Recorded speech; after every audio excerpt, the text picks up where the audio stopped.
Pamela, o que é melhor, né? Quando eu vou avaliar um paciente diabético, é melhor eu pedir a glicemia ou já não é melhor eu pedir a hemoglobina glicada? O que você acha disso? Então fica aquele questionamento e hoje a gente vai aí bater o martelo, digamos assim, para o que é melhor na nossa rotina odontológica. Hoje eu vou falar exatamente se é melhor a gente pedir a glicemia, se é melhor a gente pedir a hemoglobina glicada. Por que a gente pede esses exames? Quando que eu vou pedir? O que cada um deles quer dizer? Então vamos lá. Vou compartilhar com vocês os meus resumos, você já sabe. Se você quer receber os meus resumos, é só você se inscrever na minha lista de transmissão. Então você entra lá, pamelaperes.com.br/resumos, deixa seu e-mail e seu nome, que geralmente nas segundas-feiras eu tenho mandado os resumos das lives. Então eu mando os artigos, eu mando os meus resumos, tudo que eu utilizei nas lives de terça e quinta-feira, eu mando pra vocês por resumo, pra ficar mais fácil realmente o entendimento, tá legal? Então vamos lá. Ó, o JP Odonto mandou aqui, musicão Queen. Gente, Queen é a melhor banda de todos os tempos, tá? Não, e quem dizer ao contrário está absolutamente enganado. Mas vamos lá então, Doc. Vou compartilhar para vocês a minha tela e vamos por partes. A primeira coisa que a gente precisa saber para determinar quando que eu peço glicemia e quando que eu peço hemoglobina glicada, a gente tem que lembrar as nossas bases da fisiopatologia da doença. Então esse é o primeiro passo. Você sabe que eu gosto sempre de colocar aqui as bases, porque sem a base, Doc, a gente não consegue determinar. Todo o meu manejo odontológico depende de eu entender essas bases da fisiopatologia, entender o que está acontecendo com o meu paciente. E aí o que normalmente ocorre quando a gente solicita, para que a gente vai solicitar esse tipo de exame? Bom, para um paciente diabético, certo? Então, se eu vou fazer um atendimento de um paciente diabético ou de um paciente pré-diabético ou de um paciente que eu tenho suspeita que tem diabetes, então esses dois exames eles vão ser extremamente valiosos para mim, tá? E aí, eu quero compartilhar aqui com vocês só pra gente lembrar, tá? Vou pegar aqui, tô compartilhando, então, ó, tá aqui no nosso resumo, ok, docs? Quando que eu solicito, né? Então, para aquele todo paciente com diabetes mellitus. E só para a gente lembrar que essa é uma doença metabólica, né? Que está relacionada exatamente pela falta ou má absorção da insulina, que é aquele hormônio produzido no pâncreas e cuja função, né, a insulina, a função dela é quebrar a molécula de glicose e transformar em energia, ok? Bom, eu vou pegar, eu quero mostrar para vocês esse esquema maravilhoso aqui, eu vou dar um zoom, que fica muito mais fácil da gente entender. Se você nunca lembra, ou mesmo você sabe que não é o meu objetivo aqui falar de concurso, né? Mas se você está estudando, vale para concurso também vale sempre lembrar. Vamos lá. Então quem está aqui no Instagram, migra para o YouTube para você ver o que eu estou mostrando aqui, meu esqueminha, meu resumão.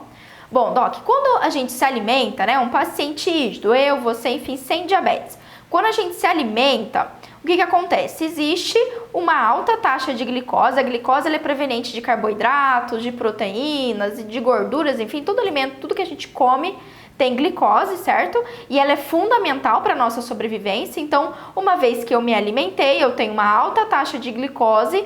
E quando eu tenho essa alta taxa de glicose na corrente sanguínea, né, meu intestino absorveu e jogou a glicose na corrente sanguínea, estimula as células beta, o pâncreas basicamente, a produzir a insulina. O que a insulina faz, Doc? A insulina, ela estimula o fígado a absorver essa glicose e armazenar em forma de glicogênio.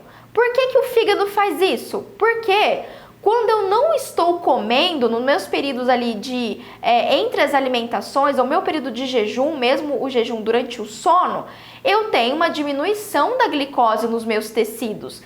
Tecido cerebral, tecido muscular, tecido cardíaco. E aí exatamente o glicogênio, ele vai ser convertido em glicose novamente. Então como que acontece?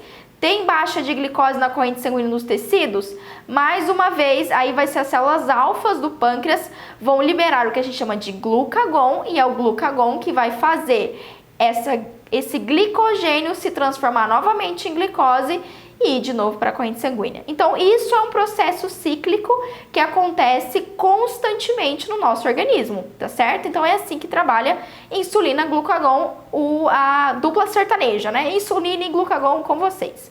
Muito bem. O que acontece com o paciente diabético, Doc? Essa insulina aqui, ó, por algum motivo, ou ela está diminuída, ou ela não trabalha de forma adequada. Ou seja, em vez do fígado pegar essa glicose, armazenar, transformar em glicogênio, essa glicose fica na corrente sanguínea. E você já sabe, se você já assistiu outras lives, enfim, se você não assistiu nenhuma outra live ou nem outro vídeo meu, é a primeira vez que você está vindo aqui, tem vários vídeos no canal que eu explico isso, inclusive discussões de caso clínico. Se a gente tem exatamente esse aumento de glicose na corrente sanguínea, isso, Doc, é muito danoso para os tecidos. Isso causa lesões, inflamações vasculares, né? Isso pode causar alterações da bainha, bainha de mielina, né? Do nosso impulso nervoso, nossos neurônios. Então, tudo vai interferir. Isso pode causar mais doença cardiovascular, isso pode levar a alterações renais. E isso, logicamente, quanto mais glicose a nossa corrente sanguínea, nossos tecidos, mais a gente tem uma chance de proliferação bacteriana, a gente tem substrato para bactéria mesmo. A glicose em excesso, ela faz um processo de inflamação constante nos nossos tecidos, não só em todos os tecidos, como os tecidos orais, né? Gengivais, periodontais, tecido ósseo. Então, quando a gente pensa no paciente diabético, a primeira coisa que a gente tem que saber é o quanto de exatamente glicose tem na corrente sanguínea desse paciente. Então, esse é meu primeiro parâmetro. O quanto de glicose o paciente está mantendo na corrente sanguínea. Quanto maior essa glicose, quer dizer que menor é a ação da minha insulina e mais graves serão as minhas comorbidades, as minhas alterações patológicas relacionadas a essa glicemia lá nas alturas, né? Então, a glicose alta, ela inclusive é o primeiro diagnóstico, um dos primeiros diagnósticos do paciente diabetes. Então, eu solicito ela também como forma de pré-diagnóstico ali de um paciente ou com uma resistência insulínica ou com uma pré-diabetes ou mesmo com a diabetes ainda não diagnosticada. Beleza, Doc? Fechou aqui por enquanto, vamos seguir então. Deixa eu pegar meu resumo para vocês. Vamos lá. Seguindo, olha só, a diabetes, só para você lembrar também, tá? Isso é só para recapitular, para a gente entender melhor as utilizações desses parâmetros laboratoriais. A diabetes mellitus, Docs, ela pode ser dividida em basicamente 4 tipos, vamos colocar assim. A gente tem a do tipo 1, que pode ser tipo 1A ou tipo B. Nessa situação, a gente tem quase que uma característica autoimune. Então, aqui é especialmente esse tipo de diabetes desenvolvido em pacientes jovens, né, adolescentes, onde eu tenho ou uma deficiência dessa insulina por um problema dessas células betas, ou por algum outro motivo genético, enfim, eu não tenho insulina. Às vezes meu pâncreas não está produzindo essa insulina, né? Eu tenho uma alteração autoimune ali no meu pâncreas, eu tenho uma destruição dessas células e, consequentemente, não produzo insulina, né? Então, aqui é aquele paciente que vai fazer uso de insulina uma vida toda, tudo bem? Então, não produz mesmo. A mais comum que a gente tem, é o que você mais vai encontrar no consultório, né? 90% dos casos de diabetes mellitus no país, a gente tem diabetes tipo 2, onde eu tenho uma perda progressiva da secreção insulínica combinado com uma resistência. E aqui se deve a várias outras doenças, né? Doenças cardiovasculares, o paciente que com uma dieta rica em carboidratos, em açúcar de cadeia menor, enfim, tudo isso que você já sabe, fatores, obesidade, arteriosclerose, nananana, a gente vai levando a uma resistência. Então, tem tanto, aquele paciente come tanto açúcar, tem tanta insulina na corrente sanguínea desse paciente, que a insulina dele não está dando mais conta, né? O pâncreas já não está conseguindo mais produzir a quantidade suficiente, ou mesmo aquela quantidade que tem, ela já não está sendo mais tão efetiva. E, Doc, eu não vou entrar aqui, porque aqui tem, entre esse processo, esse resuminho que eu estou dando para vocês, tem uma cadeia de fatores, de mediadores que levam à resistência insulínica, tá bom? Mas o que a gente já sabe é que a maior parte dos nossos pacientes, que vão vir para o nosso consultório, vão ser diabetes tipo 2. E aí a gente também tem diabetes gestacional, característica das alterações fisiológicas da gestação e também outro tipo de diabetes, né, relacionadas a doenças endócrinas, a infecções, a medicamentos, enfim, outras situações relacionadas como, digamos assim, uma comorbidade de outras patologias de caráter secundário. Tudo bem aí, então? Tranquilo? Ótimo, beleza. Vamos seguir, então. Pegou aqui, só para relembrar, vamos falar agora direto dos exames de sangue. Então, vamos lá. Glicemia em jejum, você tá vendo aí já, né? Glicemia em jejum. Deixa eu diminuir, tirar o zoom aqui, que tá muito zoom. Ok, perfeito, vamos lá. Bom, a glicemia, Doc, a gente pode aferir ela, conferir, medir, enfim, de duas formas. Ou a glicemia em jejum, que é aquela que você avalia lá no laboratório, pede exame de sangue e tudo mais. Ou a glicemia capilar, que é aquela que você pode fazer no consultório odontológico com o uso de oxímetro. Inclusive, já tem vídeo aqui no canal explicando o que é um oxímetro, não, perdão, um glicosímetro, né? O que é o glicosímetro, como é que a gente utiliza, para que eu vou utilizar e tudo mais. Então, aqui eu tenho essas duas formas de aferir a glicemia do meu paciente. Bom, então, a minha função que eu quero aqui é medir exatamente essa quantidade de glicose na corrente sanguínea, né? E ali, como eu falei, a glicose provém de carboidratos, institui a principal fonte de energia. Doc, ela é muito importante, tá? A glicose não é inimiga, de forma alguma. A gente precisa, para a nossa sobrevivência, de glicose. O que é inimigo, né, é quando a gente tem um abuso dela, né? Então, tem que ter um limite seguro. Muito, pouco, quase nada dela é extremamente grave, né? Então, eu não vou conseguir ter vida se eu não tiver glicose, mas o aumento, né, se ela tiver elevada a nossa corrente sanguínea, ela vai causar danos, com certeza. Seguindo, então. Valor de referência, já guarda aí. O que é um paciente rígido, né? Você, enfim, de 70 a 99 miligramas por decilitro. Acima de 99 já é um paciente num quadro de hiperglicemia e abaixo de 70 é considerado um paciente num quadro de hipoglicemia. Uso, para que eu utilizo? Ó, já começa a dica aqui, segura aí. Para que eu utilizo a glicemia em jejum? Diagnóstico de diabetes mellitus, controle da diabetes mellitus e também para eu diagnosticar hipoglicemia, lógico, ok? Para ver se meu paciente está com hipoglicemia. Cadê? Ah lá, não tá grifando. Enfim. Então, é a primeira coisa que a gente tem que ter na cabeça, guarda aí. Ela sim é utilizada para o diagnóstico de diabetes mellitus, ela sim é utilizada para a gente avaliar o controle dessa diabetes e por uma hipoglicemia, Doc, já começa aí o meu diferencial. Então, solicitar ou aferir mesmo, isso é uma prática minha e é uma prática que eu recomendo aqui nas minhas redes sociais. Aquele paciente diabético, a cada atendimento odontológico, eu tenho que aferir a glicemia dele, né? Eu tenho que ter certeza de quanto que tá isso na corrente sanguínea, antes de iniciar meu procedimento. Glicemia capilar com o glicosímetro, tá certo? Então, esse é o primeiro uso dela. E agora? E a tal da hemoglobina glicada? Que diferença ela vai fazer na minha vida? Vamos lá que agora eu vou falar dela. Então, ó, seguindo aqui. A hemoglobina glicada ou hemoglobina glicosilada, ou também conhecida como HbA1c, tá certo, Doc? O que acontece? Geralmente não, né? Eu adoro falar geralmente. A gente sabe que dentro da nossa corrente sanguínea, ok? Nossas células sanguíneas, a gente tem os eritrócitos, são as hemácias, e as hemácias, elas são constituídas basicamente de hemoglobina. O que acontece? A glicose ela é fundamental para a sobrevida e funcionamento das hemácias, certo? Para as hemácias trabalharem, é necessário como reserva de energia a glicose, por isso que ela está presente ali. E uma vez que é preciso a glicose, quando a gente se alimenta, enfim, ela se liga, tá, à hemácia. Então, é normal. Ela tem essa que a gente chama de glicação. Então, a glicose se liga na hemácia e fica ali grudadinha. Uma vez que tem essa glicação, é praticamente irreversível. Então, a glicose, ela não vai se sair da hemoglobina e falar, tchau, hemoglobina, e vai embora. Não. Ela vai grudar na hemoglobina e ela vai ficar grudadinha na hemoglobina. Enquanto a hemoglobina viver. O que acontece?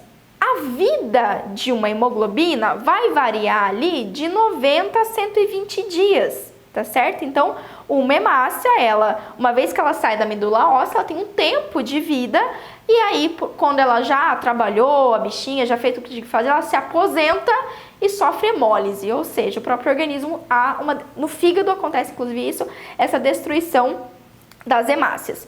Tudo bem, Doc? Então tenha isso em mente, a glicose se liga à hemoglobina e ali faz essa ligação.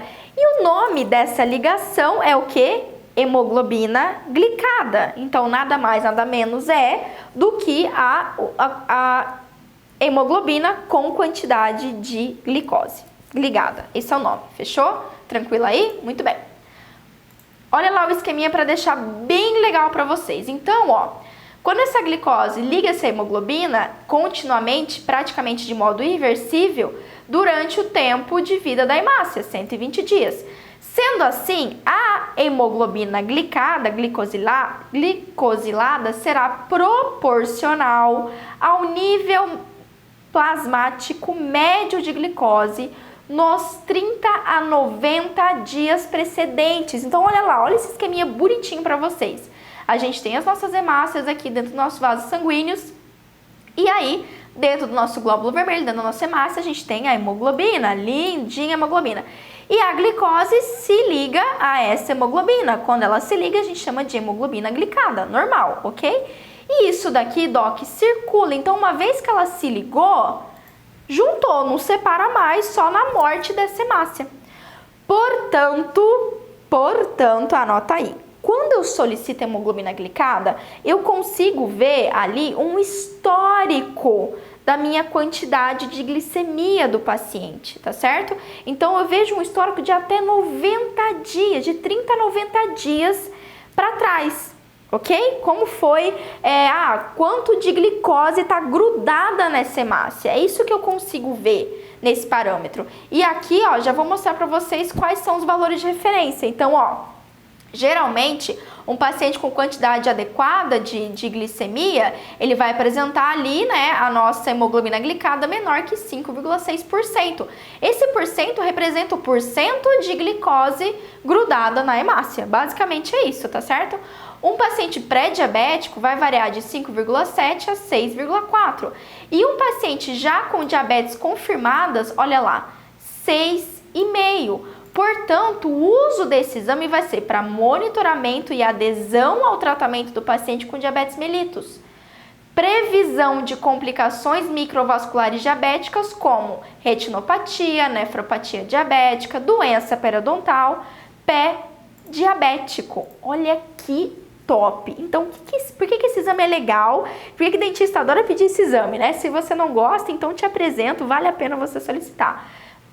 Doc, esse parâmetro, ele realmente me mostra se será que esse paciente tá tomando a medicação certinha nos últimos 3 meses? Será que esse paciente está controlado da patologia dele, né? Será que ele está fazendo a metformina, a insulina lá bonitinha, a glibenclamida bonitinha? Será? Como é que eu descubro isso?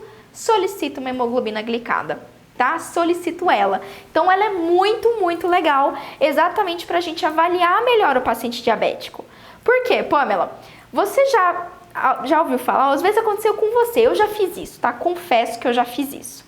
Vou lá fazer exame de sangue, eu sei que o médico solicitou glicemia em jejum, né? A gente sabe que geralmente você vai ter que ficar 8 horas, de 6 a 8 horas em jejum para você fazer a coleta sanguínea para determinar a glicemia em jejum. E aí, o que a gente faz?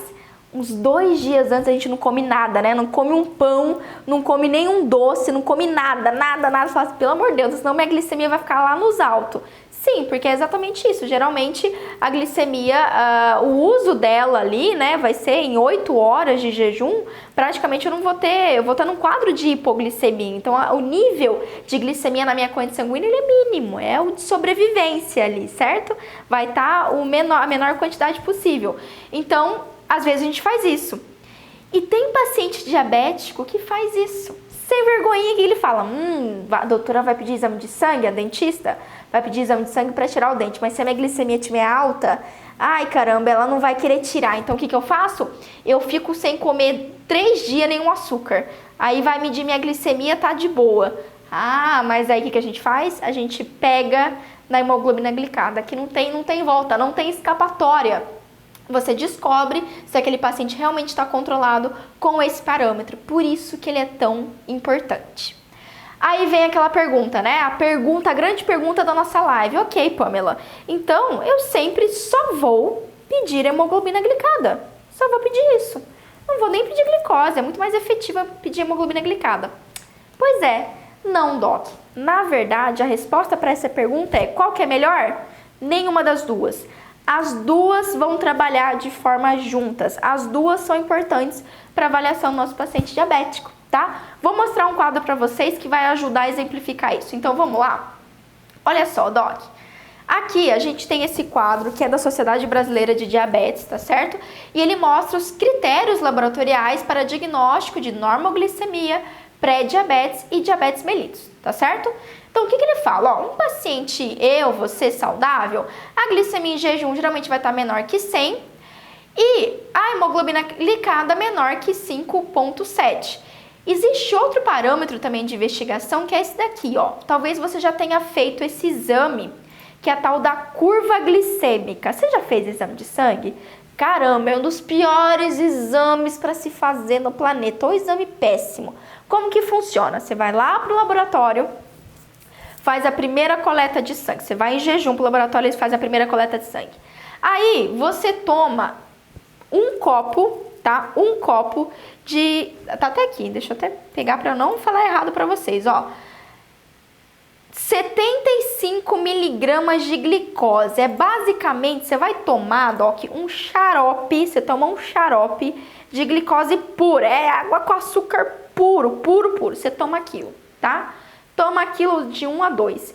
E depois de 2 horas, você sentado lá, esperando 2 horas, é feita uma nova coleta, tá? Sanguínea. E aí vai verificar qual que é o nível de glicemia na sua corrente sanguínea. Tá? Então, você toma uma dose cavalar de glicose. Então, esse é outro tipo de parâmetro para determinar se o paciente... O diagnóstico de diabetes, né?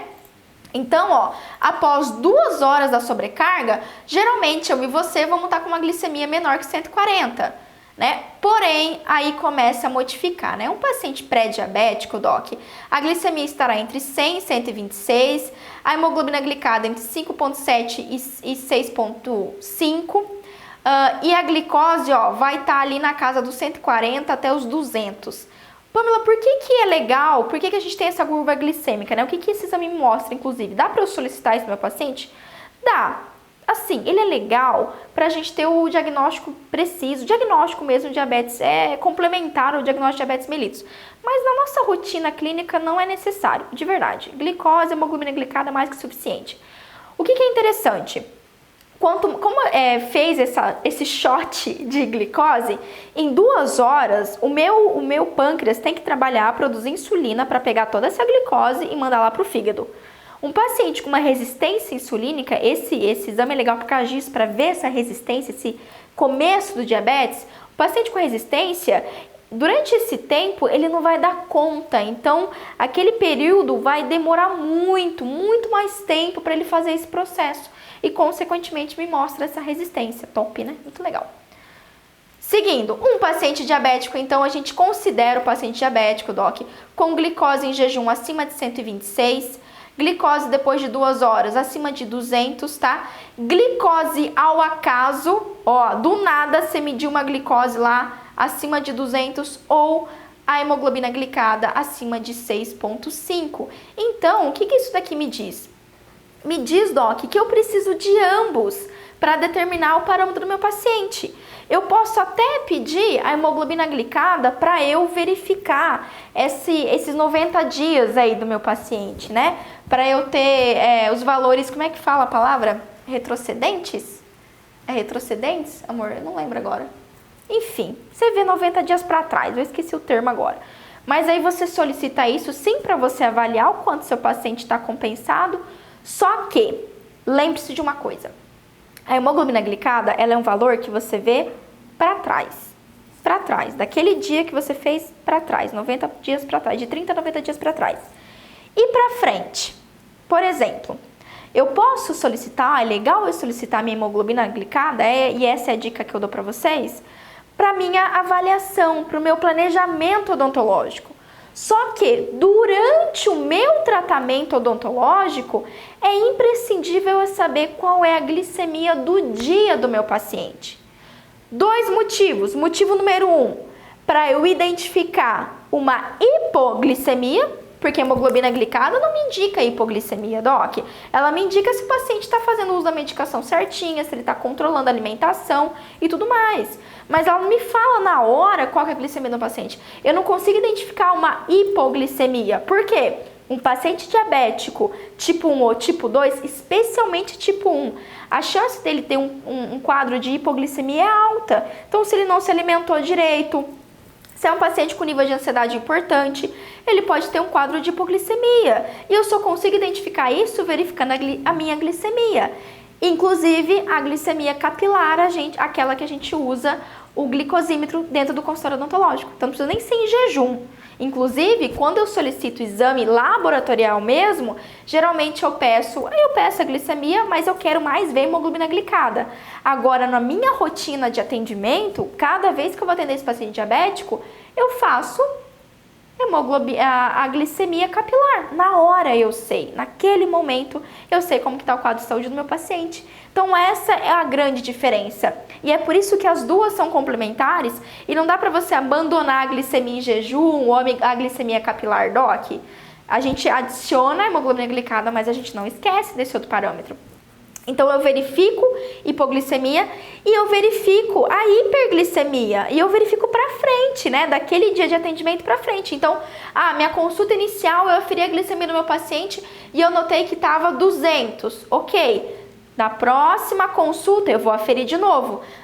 Já tá 130, opa, então quer dizer o quê? Que mesmo o paciente 90 dias atrás não estava compensado, mas agora tá, certo?